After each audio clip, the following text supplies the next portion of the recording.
Hello everybody and welcome back to my channel. My name is Taylor. For those of you who have never been here before, welcome. Today we're going to be talking about some of the things that I personally think that we aren't going to get in The Sims 4. These range from a bunch of different things and I feel like some of them might happen, but chances are most of them will not, which kind of sucks. And honestly, I hope that these are things that we do get to see in The Sims 5. But before we get started, you can find a link in the description to find all of my socials, including my TikTok, which I've really been enjoying posting on recently, and I really hope you'll check me out there. So the first thing on this list is drivable cars in the way that they functioned in The Sims 3. So in The Sims 3, we were able to drive cars around the world, and you could actually see your sim driving around, having a grand old time throughout the world, and you could kind of follow them around in their car. However, I think it's going to operate if we do get cars more like The Sims 2, since we do have loading screens just for leaving your lot, where your sim will be able to add a driveway, put a car on that driveway, drive off the driveway, and then disappear, and that's really all we're going to get. Hopefully we'll be able to drive our kids to school, teach our teens to drive, all of those goodies, but I don't think that they'll be drivable around the world in any capacity like they were in The Sims 3. The second thing on this list is unfortunately an open world. This is not going to happen in The Sims 4's lifetime. The game is not built to be an open world. I don't even think that we will ever, unfortunately, get open neighborhoods, which is something that really disappoints me personally. This is not something that we can just add to a game that's been out for 6 years. If they would have been able to add it, they would have already done it, unfortunately. Obviously, The Sims 3 felt like more of an immersive experience because of the open world, and the loading screens are a big pain, but honestly, this is kind of what we have to deal with at this point, and I don't think we're going to be able to get an open world in The Sims 4's lifetime. I really wish we could get open neighborhoods where at least like you could go to like the 5 lots, you know, your neighbors' houses without having to sit through a loading screen, especially considering the fact that like those houses are already loaded and you can like zoom in close enough and see the inside of their homes. That's a really annoying fact in this game. The next thing I don't think we will ever see in The Sims 4 is a better genealogy system. The fact that we got genealogy at all was a bonus because it wasn't in the base game. We did not have family trees in the base game of The Sims 4.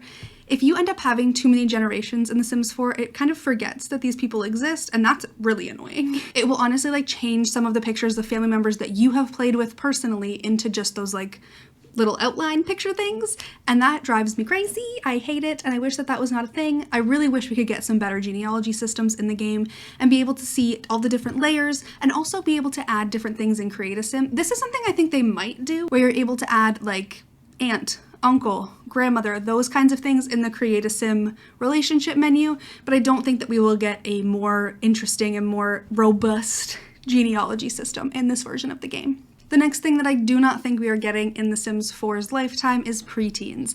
And I know that a lot of people really want preteens. I unfortunately am not one of those people. I'm like, I know that they won't do preteens justice. It won't be as enjoyable of an experience as we want for another life stage. I don't even think that we will get preteens in The Sims 5, if I'm being completely honest. There is no precedent of having this extra life stage. We haven't had that before, so I doubt that we'll have that anytime in the future, especially with how The Sims has been going recently. So I don't think that that's going to be something we'll see in The Sims 4's lifetime. And along with this, I don't think we'll ever see any kind of different aging system in the game as well. The next thing that I'm really sad that we'll never probably see in The Sims 4 is school buses. Now this may not mean much to some people who have just played The Sims 4. Having your kids just walk off to the side of the lot and disappear and go to school in a rabbit hole seems fine, but I honestly miss the whole system of having a school bus come and pick up your Sims at their front door, and they walk out and they get on the bus and the bus is honking and it's there for an hour, and if you miss it, it's mad at you. The driver will not like you if it sits there for an hour and waits for you. But those are the kind of things that just added some realism to the game. Like a sim just disappearing always bugs me. I'd rather them get in a school bus and drive away. It just felt more realistic and more fun. But I don't think it's something we'll ever see. I don't think that that's a priority for the team. And honestly, I just hope we get stuff like that back in The Sims 5. The next thing that I don't think we'll ever get in The Sims 4 is the ability to change our Sims' heights. Now this is something that has been done by a custom content like mod creator Lumia. There are height sliders that exist for custom content and mods. However, these height sliders can add a lot of visual issues and animation issues because the game isn't made to be able to handle them, which is kind of annoying. The game is created to have one height for teens, adults, young adults, elders, all of the above. So they just have to create one type of animation for all of these life stages, which makes the game easier to make, but less enjoyable for us because not all humans are the same height, and it would be nice to have our Sims look a little bit different. But I honestly don't think that they're going to do this because they would have to go in and change some code and change some animations and do quite a bit of work to every single thing that's ever been created for The Sims 4, and at this point I just don't think it's worth it.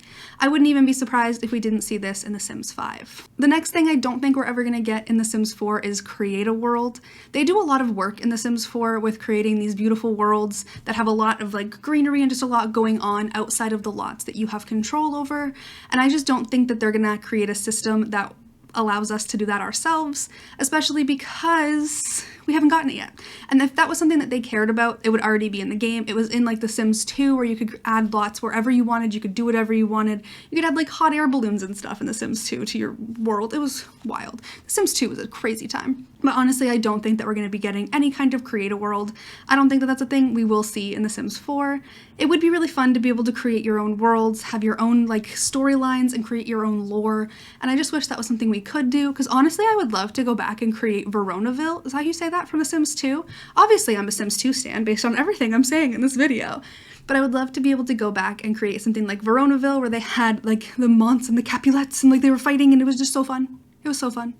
That was so cool. They had so much lore back in those games, and I would love to be able to create my own worlds with the same lore, not just take Willow Creek, delete everybody, and make my own. It just doesn't feel right to delete the families that already live there.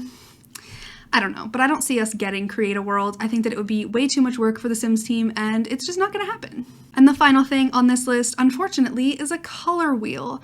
Now, we did recently get a lot of color customization options for our skin tones and for makeup, but I don't ever see us getting create a style or the color wheel from The Sims 3 back for any build objects, any clothes, any of that. I hope that we do get something like that for hair, because the hair colors, they have improved them just a little bit, but not enough for it to be enough, which is kind of annoying, but I don't think that we'll ever see a color wheel in the way that we saw it in The Sims 3. It's just such an issue with the game engine and the way that the game was created that we're not going to see these things because it wasn't meant to be in this game. They decided to go with a swatch system.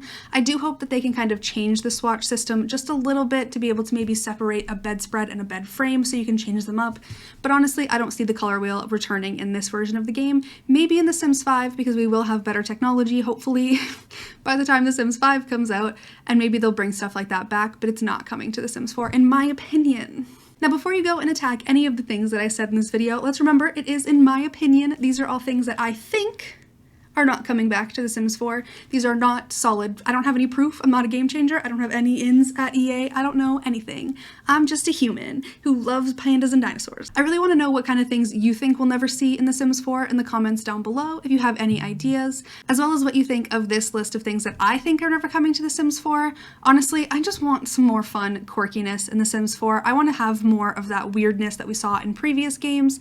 I really wish we could get things back, like, okay, maybe not like the stripper cake from The Sims 1, but things like the social bunny, things like the weird therapist that showed up if your Sims were like not doing well, all those kinds of like quirkier ideas that they had in previous Sims games that seem to have just been completely wiped from The Sims 4 are things I really wish we could see, but I don't think we're getting any of them back, and that's a bummer. We really just kind of have to work with what we have, and as crappy as that is, it's just kind of what we're dealing with. I personally don't love The Sims 3 because of how it runs and how it just kind of crashes every time I try to open it. So The Sims 4 is all I have at this point, so I kind of just have to like love her like my least favorite sibling. I don't have a least favorite sibling. I only have two. Love my sister, my brother's okay. Just kidding, I love you, Justin. If you enjoyed this video, please be sure to give it a thumbs up and subscribe to the channel if you haven't already. I took a long break and really wanted to hit like 100,000 subscribers this year, which might have been a lofty goal, but that's not gonna happen. But we will get to 50,000 subscribers, hopefully by the end of the year. We're pretty close, so if you could be a part of that, that'd be really great. But yeah, if you enjoyed this video, give it a thumbs up, subscribe, and I'll see you guys next time. Bye, everybody.